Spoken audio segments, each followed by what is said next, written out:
সুগন্ধবিহীন সুন্দর ফুলের মতো কার্যে পরিণত না করলে সুবাক্যও নিষ্ফল হয়ে যায়। ধম্মপদ 51। একটি ফুল বেশ আকর্ষণীয়, লোভনীয় হতে পারে।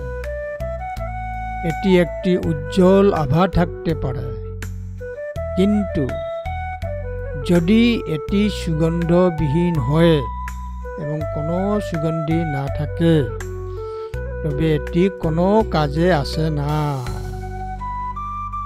তাই তার ভালো করে বলা কথা, যার অভ্যাস নেই এটা অকেজ হয়ে যায়।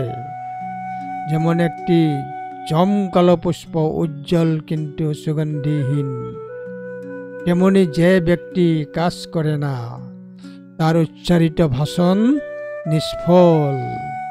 ধম্মপদ 51। যথাপি রুচিরং পুষ্পং বন্য বন্তং অগন্ধকং। যথাপি রুচিরং পুষ্পং বন্য বন্তং অগন্ধকং। এতং সুভাষিতা বাচা অফলাহতি অকুব্বত। সুভাষিতা বাচা অফলাহতি অকুব্বত। ধম্মপদ 51।